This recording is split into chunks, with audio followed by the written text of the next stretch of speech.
भक्तों, सावन सोमवार व्रत पर सुने ये खास कथा।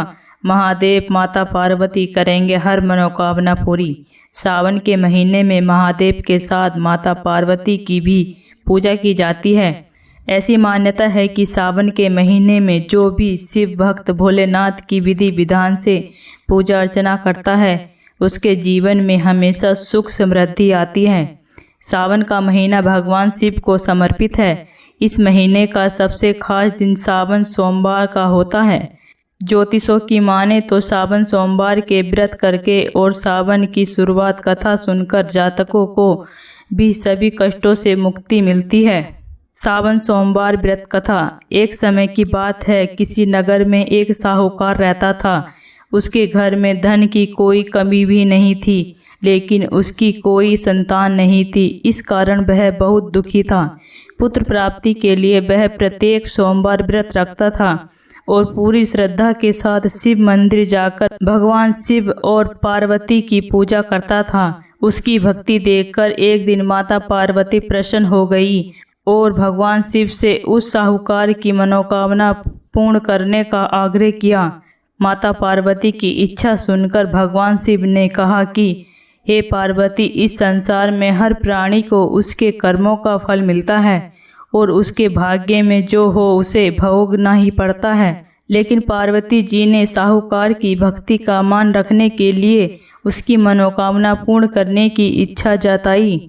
माता पार्वती के आग्रह पर शिवजी ने साहूकार को पुत्र प्राप्ति का वरदान तो दे दिया, लेकिन साथ ही यह भी कहा कि उसके बालक की आयु केवल 12 वर्ष होगी।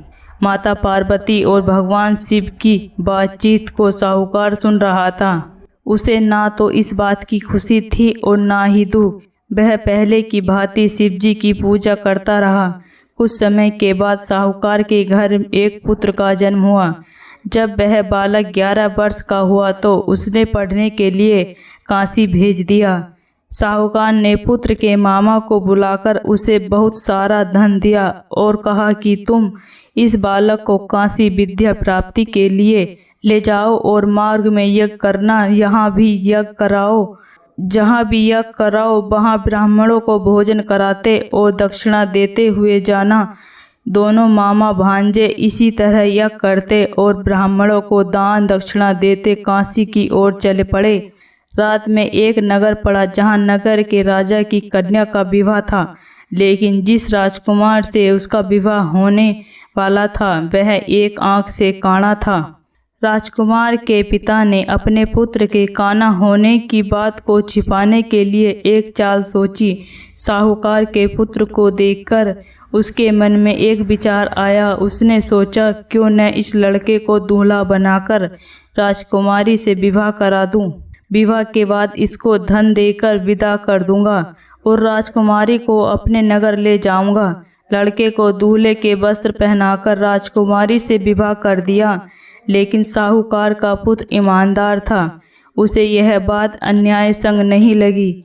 उसने अवसर पाकर राजकुमारी की चुन्नी के पल्ले पर लिखा कि तुम्हारा विवाह तो मेरे साथ हुआ है, लेकिन जिस राजकुमार के संग तुम्हें भेजा जाएगा वह एक आंख से काना है। मैं तो काशी पढ़ने जा रहा हूँ। जब राजकुमारी ने चुन्नी पर लिखी बातें पढ़ी तो उसने अपने माता पिता को यह बात बताई। राजा ने अपनी पुत्री को विदा नहीं किया, जिससे बारात वापस चली गई। दूसरी ओर साहूकार का लड़का और उसका मामा काशी पहुँचे और वहां जाकर उन्होंने यज्ञ किया। जिस दिन लड़के की आयु 12 साल की हुई उसी दिन यज्ञ रखा गया। लड़के ने अपने मामा से कहा कि मेरी तबीयत कुछ ठीक नहीं है। मामा ने कहा कि तुम अंदर जाकर सो जाओ। शिवजी के वरदान अनुसार कुछ ही देर में उस बालक के प्राण निकल गए। मृत भांजे को देख उसके मामा ने विलाप शुरू किया। संयोगवश उसी समय शिवजी और माता पार्वती उधर से जा रहे थे। पार्वती ने भगवान से कहा, स्वामी, मुझे इसके रोने के स्वर सहन नहीं हो रहा है। आप इस व्यक्ति के कष्ट को अवश्य दूर करें। जब शिवजी मृत बालक के समीप गए तो वह बोले कि यह उसी साहूकार का पुत्र है जिसे मैंने 12 वर्ष की आयु का वरदान दिया। लेकिन मातृभाव से विभोर माता पार्वती ने कहा कि हे महादेव, आप इस बालक को आयु देने की कृपा करें, अन्यथा इसके वियोग में इसके माता पिता भी तड़प तड़प कर मर जाएंगे। माता पार्वती के आग्रह पर भगवान शिव ने लड़के को जीवित होने का वरदान दिया। शिव जी की कृपा से वह लड़का जीवित हो गया। शिक्षा प्राप्त करके लड़का अपने मामा के साथ अपने नगर की ओर चल दिया। दोनों चलते हुए उसी नगर में पहुँचे जहाँ उसका विवाह हुआ था। उस नगर में भी उन्होंने यज्ञ का आयोजन किया। उस लड़के के सास ससुर ने उसे पहचान लिया और महल में ले जाकर उसकी खातिरदारी की और अपनी पुत्री को विदा किया। इधर साहूकार और उसकी पत्नी भूखे प्यासे रहकर बेटे की प्रतीक्षा कर रहे थे। उन्होंने प्रण कर रखा था कि यदि उन्हें अपने बेटे की मृत्यु का समाचार मिला तो वह भी प्राण त्याग देंगे, परंतु अपने बेटे के जीवन में होने का समाचार पाकर वह बेहद प्रसन्न हुए। उसी रात भगवान शिव ने व्यापारी के स्वप्न में आकर कहा कि हे श्रेष्ठी, मैंने तेरे सोमवार के व्रत रखने और व्रत कथा सुनने से प्रसन्न होकर तेरे पुत्र को लंबी आयु प्रदान की।